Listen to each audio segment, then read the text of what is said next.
Here is something nobody tells you about reconciliation. It is not a moment. Every movie you have ever seen about people who have damaged each other and then found their way back treats reconciliation as a scene, a conversation, a specific exchange where the right things are said in the right order, and something breaks open and the music swells, and you understand that the thing which was broken is now fixed.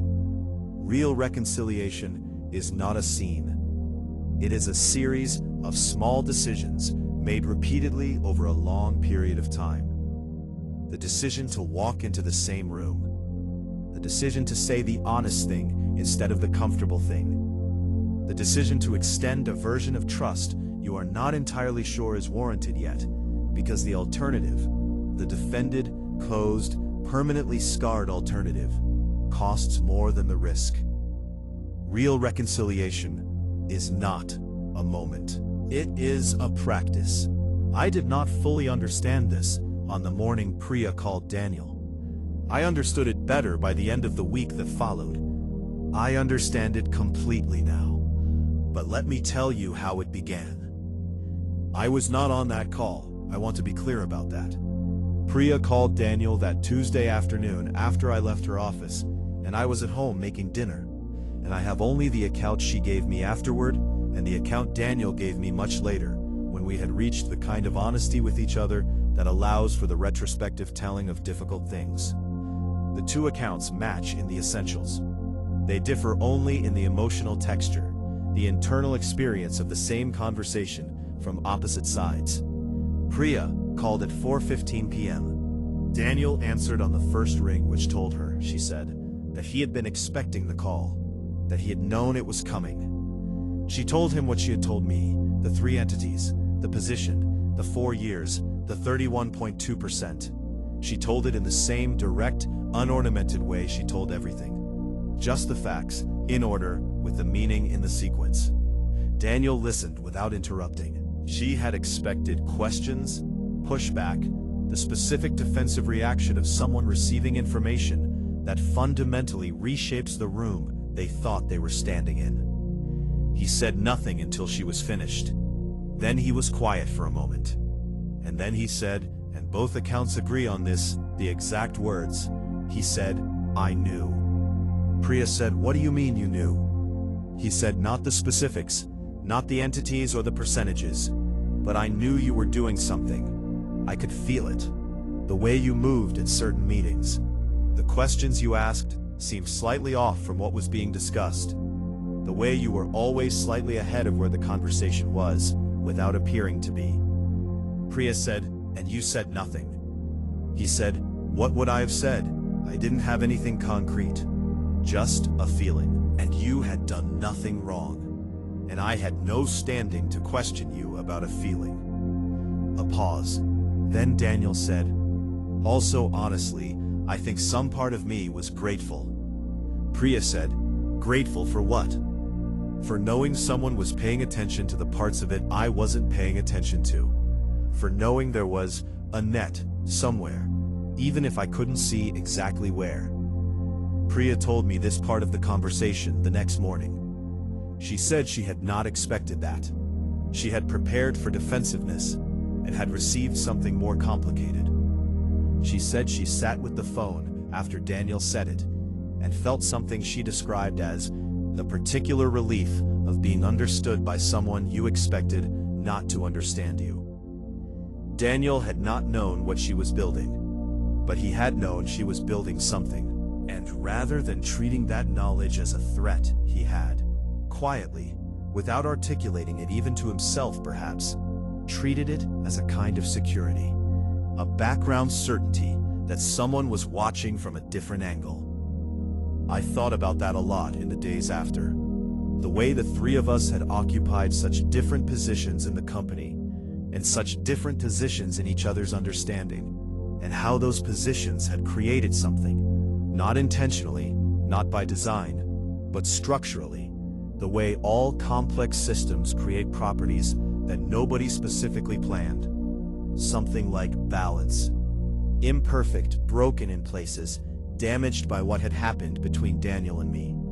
But underneath the damage, running through the original structure of the thing, balance. 3 founders, 3 temperaments, 3 ways of seeing. None of us complete without the other 2. I had not understood that for 11 years. I understand it now. Priya arranged it for Thursday, 2 days after the board meeting. Her office on the 12th floor, not the boardroom, not a conference room, not any of the spaces that carried the weight of what had happened in the preceding months. Her space, her terms. I thought that was right. I arrived first, found Priya at her desk as always.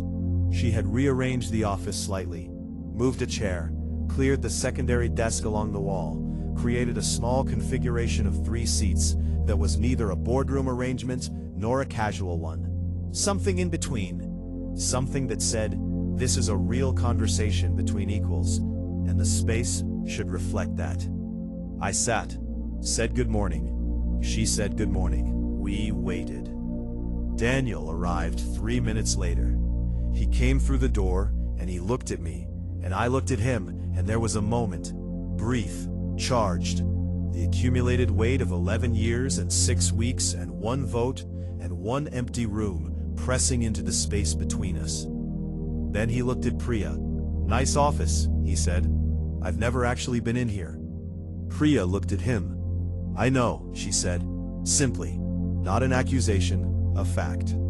Daniel sat down. I looked at the arrangement, the 3 chairs, no table between us, no documents, no legal language. No agenda, he said. I have an agenda, Priya said. I just didn't write it down. He almost smiled. Of course you didn't. She waited until we were both settled, both present, both looking at her. Then she said, I want to start by saying something to both of you that I have not said before and that I should have said a long time ago. We waited.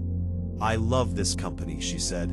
I know that sounds simple. It is simple, but it is also completely true. And I think in all the years we have been running it together, none of us have said that to each other plainly. We have talked about strategy and vision and market position and governance and share price and 100 other things that are real and important. We have not said the simple thing. She looked at me, then at Daniel. I love this company, she said again, and I have been protecting it for 4 years because I love it. Not because I wanted to own it or control it or win something. Because it is mine and yours and ours, and I was not going to let it be destroyed. The room was very quiet. Daniel looked at the floor, then at Priya, then at me. He said, I owe you both an apology. The air in the room shifted. Not a corporate one, he said. Not the kind I would give in a board meeting. A real one. He looked at me directly. Marcus, what I did was wrong. Not strategically wrong, though it was that too. Wrong as a person. Wrong as someone who had sat at the same table as you for 11 years and built something real with you. I looked at him, did not speak, let him finish. I convinced myself it was about the company, he said, and parts of it genuinely were.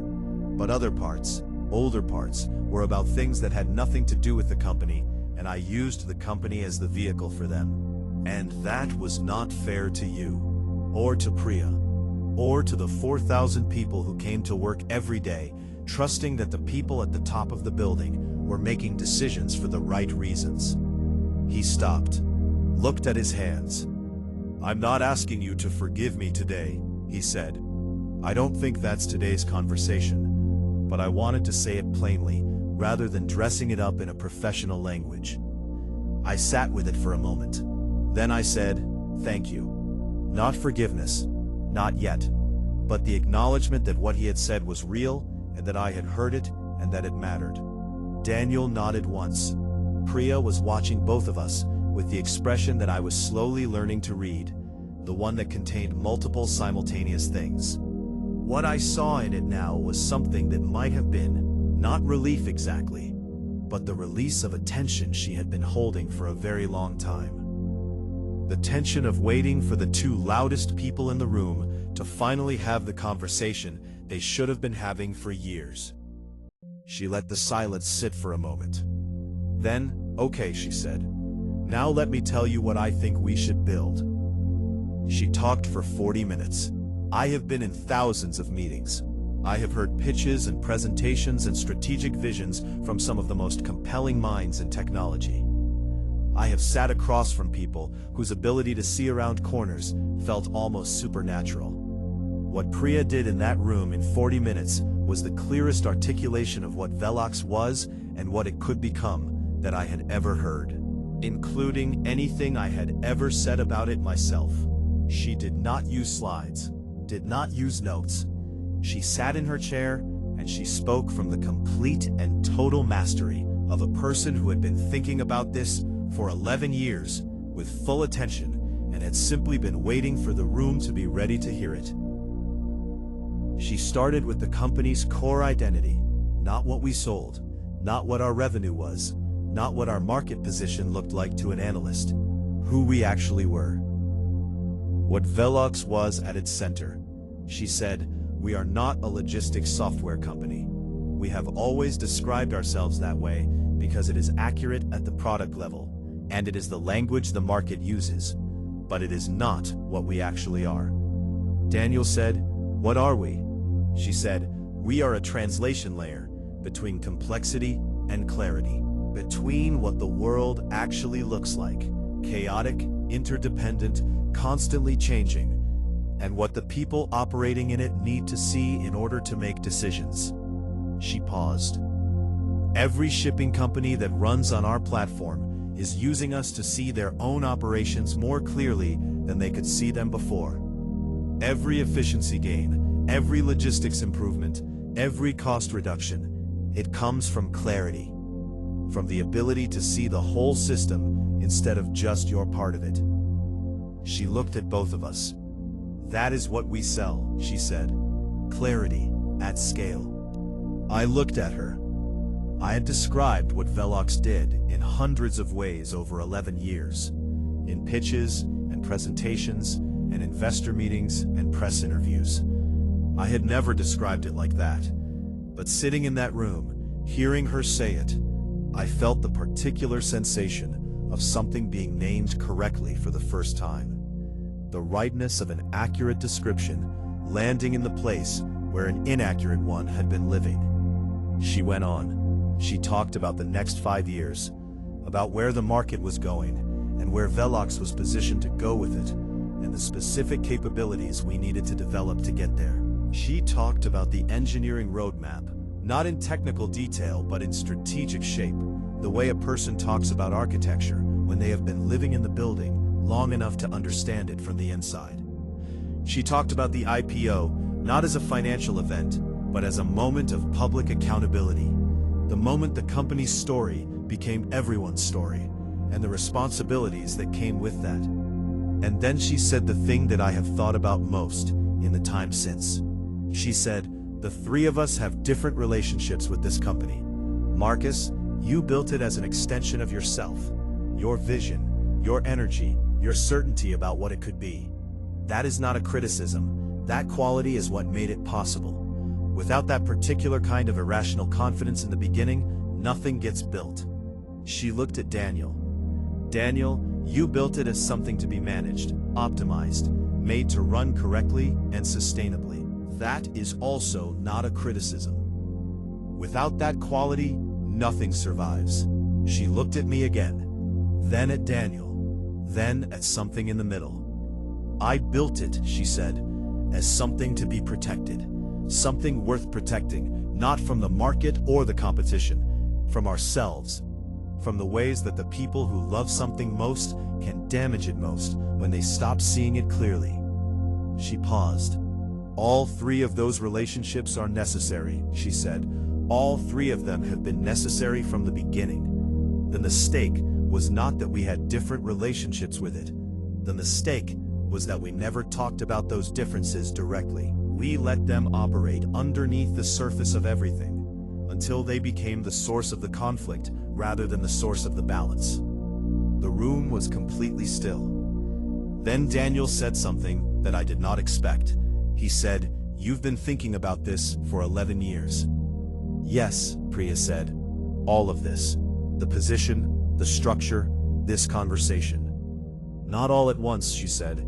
It developed, but yes, the basic understanding that the three of us needed each other in ways that none of us had fully acknowledged. I had that early. In the first year, probably. Daniel looked at her. Why didn't you say something? She looked at him with the steady patience of someone who had answered this question in her own head many times. Because, she said, saying it required both of you to be ready to hear it. And for most of the time we have been doing this, neither of you were. I closed it. Then he said, fair. We spent the rest of the morning working through the specifics of the 3-seat executive committee. The division of responsibilities, the decision rights, the mutual protection clause, the governance structure that would go to the board for approval, and then into the S1 filing as the public face of how VELOX would be run. Daniel engaged with it seriously, asked hard questions, pushed back on specific elements, not obstructively, but with the operational intelligence that was genuinely his strongest quality. He identified 3 places where the proposal as drafted created ambiguity about decision authority, and he was right about all 3 of them, and we revised accordingly. Priya took notes throughout, not on her laptop, on paper, in the small, precise handwriting I recognized from Sandra's legal pads. The co-founder who had been running numbers on something for 11 years, still running numbers, now in a room where all 3 of us could see what she was calculating. Around noon, Priya ordered lunch. Without asking us what we wanted, she knew. 11 years of shared meals and shared buildings, she knew what we both ate. The food arrived, and we kept working through it, and at some point in the early afternoon, the conversation shifted in a way that I cannot precisely locate, but that everyone in the room felt. It became less formal. The specific formality that had existed in the room since Daniel and I had damaged something between us, the careful professional distance, the managed exchanges, had been present, even in this meeting, present in the arrangement of chairs, in the agenda that was not written down, in the apology that Daniel had delivered and I had received, and that was real and that we had both understood, was the beginning of something, rather than the completion of it. But somewhere in the middle of working through the specifics of the decision rights document, something eased. I said something about the engineering implications of one of the governance proposals, and Daniel disagreed, and we went back and forth about it for about 5 minutes in the direct, overlapping way we had always argued about things in the early years.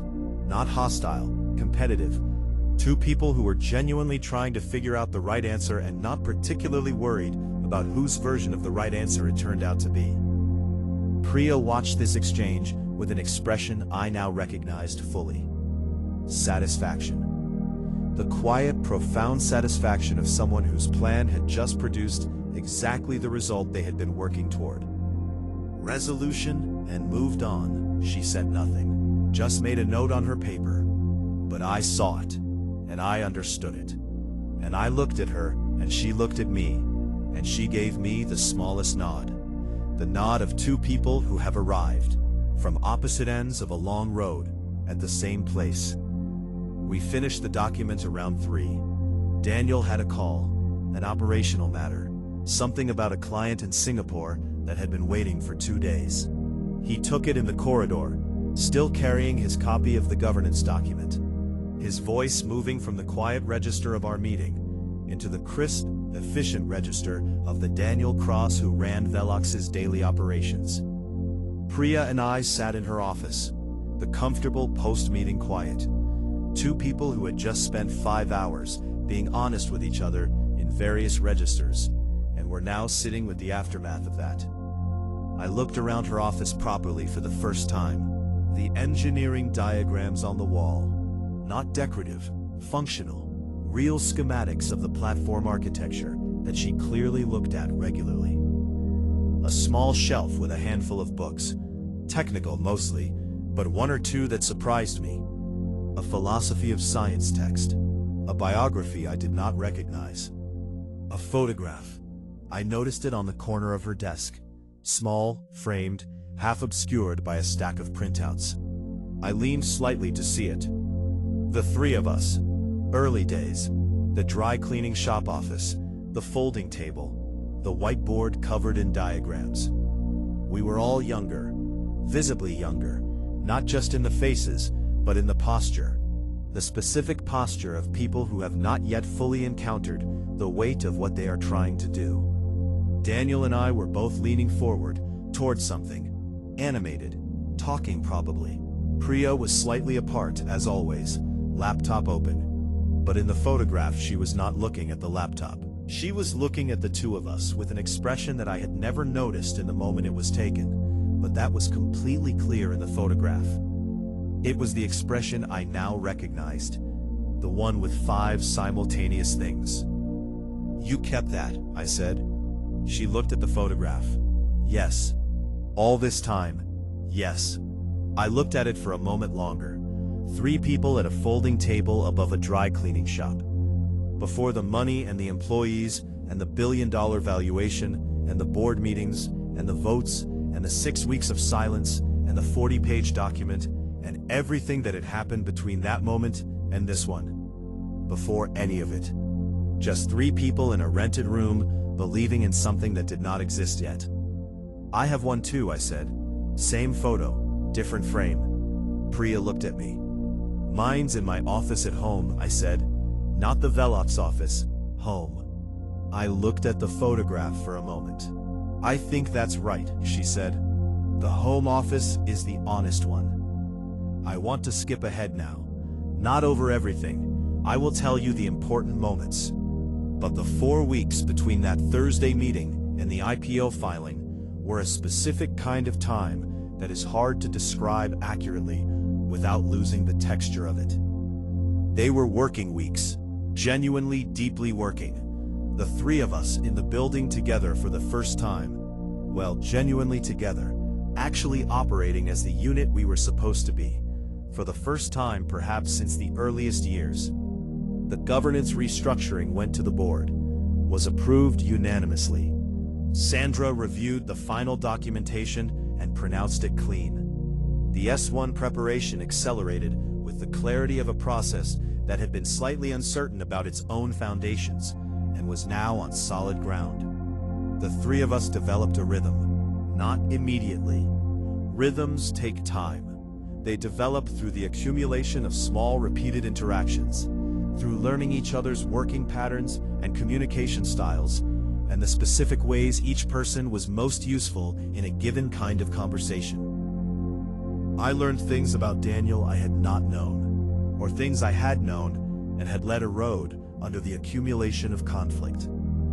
He was extraordinarily good at the operational detail of the IPO preparation. The roadshow logistics, the investor relations management, the specific financial storytelling that translated VELOX's actual performance into the language that public market investors needed to hear. He was tireless at it. He worked with a focused professionalism that I found genuinely admirable. I told him that, once, directly, in passing at the end of a long day, in the corridor outside the boardroom. I said, "You're good at this, the roadshow work. You're really good at it." Slightly wrong-footed. The compliment was clearly unexpected. He said, "Thank you." That was all. But something shifted in the room after I said it. Some small recalibration of the atmosphere between us. The daily accumulation of small decisions toward reconstruction rather than distance. Priya moved her office to the 14th floor. She did not announce it. She did not make it an event. One morning she was on the 12th floor, and the next morning she was on the 14th, her 3 monitors relocated, her engineering diagrams on the new wall, the photograph of the 3 of us at the dry cleaning shop on the corner of the new desk.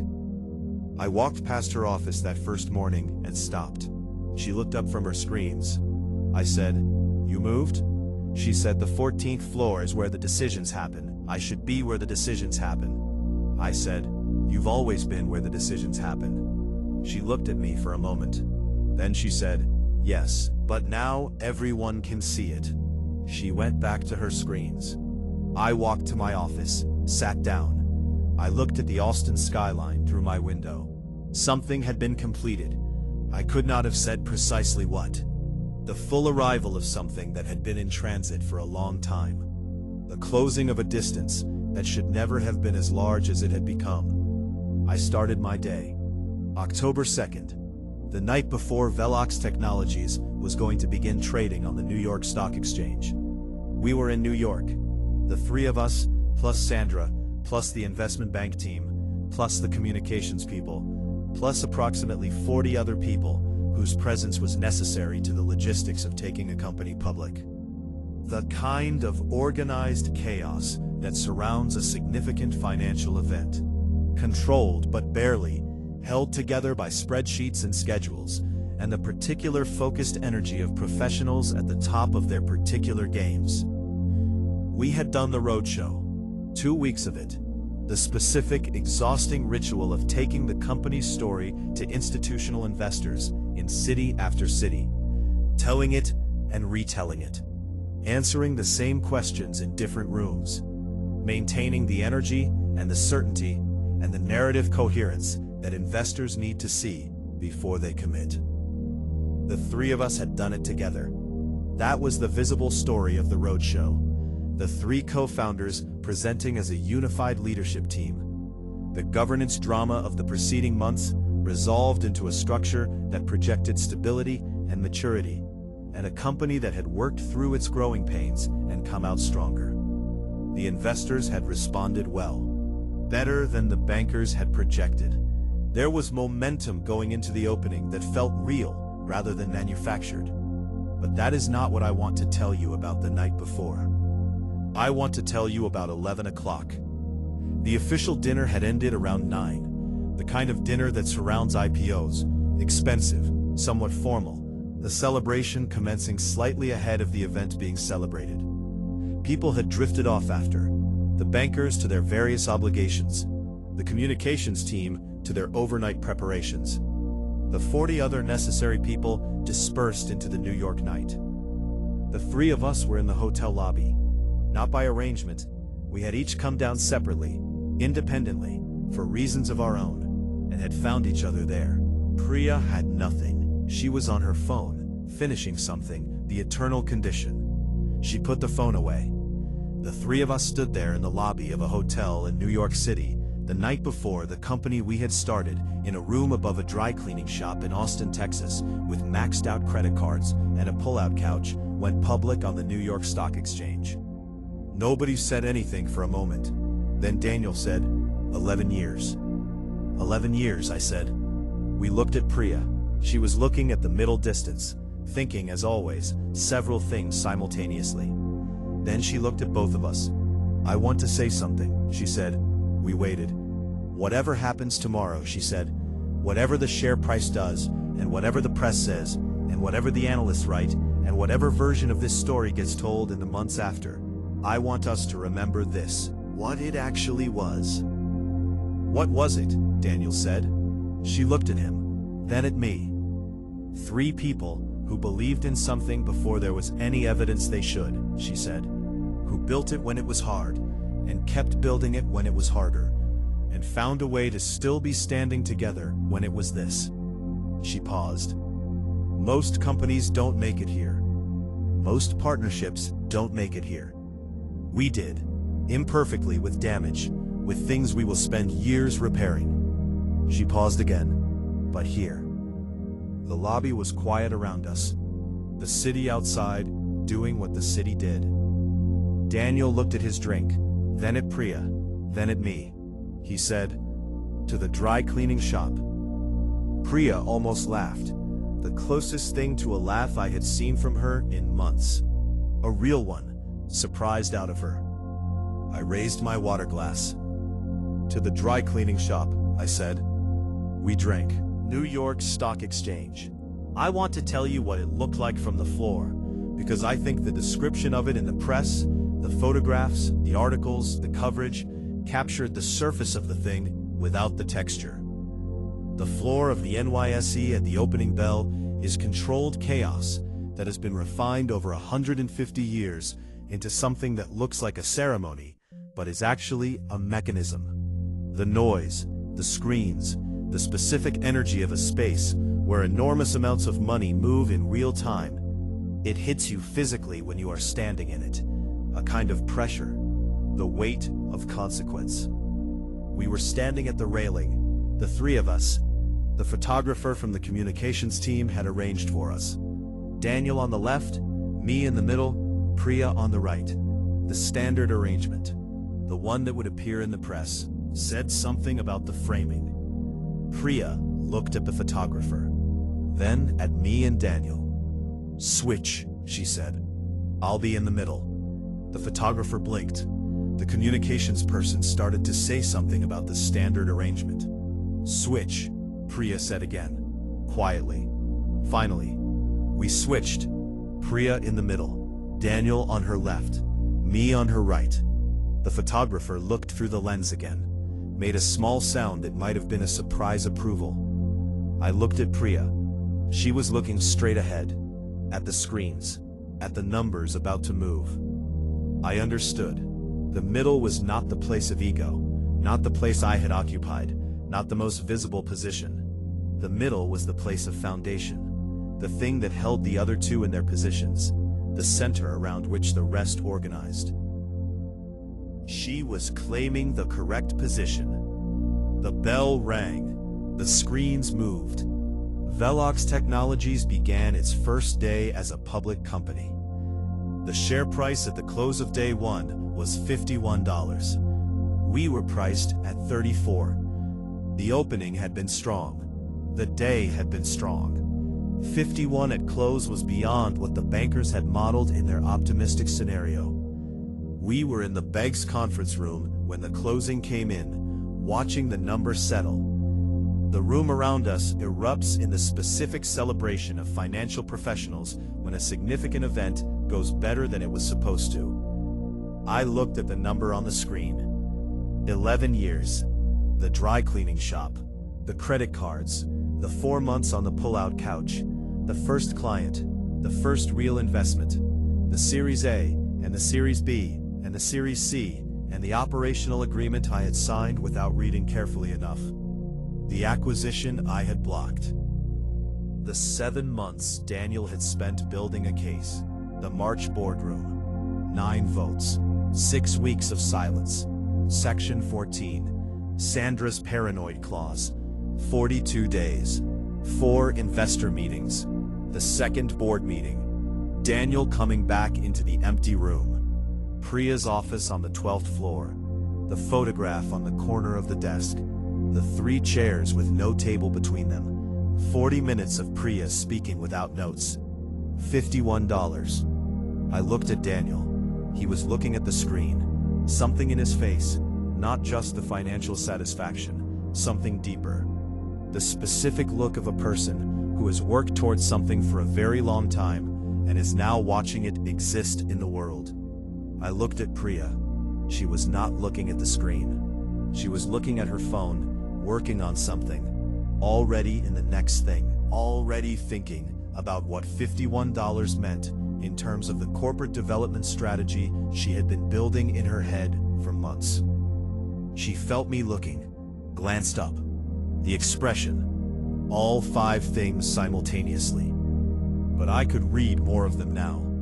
Satisfaction, calculation, the forward lean of someone who had just reached a milestone and was already thinking about the next one.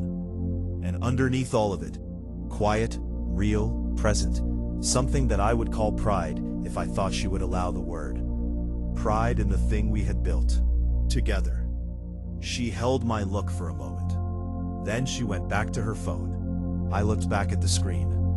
$51.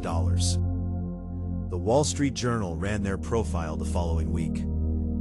It mentioned me in the first paragraph, Daniel in the 4th, Priya in the 9th. She read it, filed it, got back to work. Some things changed slowly. Some things she had decided she no longer needed to change. The work was the point. It had always been the point. We were doing it, together, finally. Final episode 1 year later, where Marcus, Daniel, and Priya are now. What the company became, what the three of them became.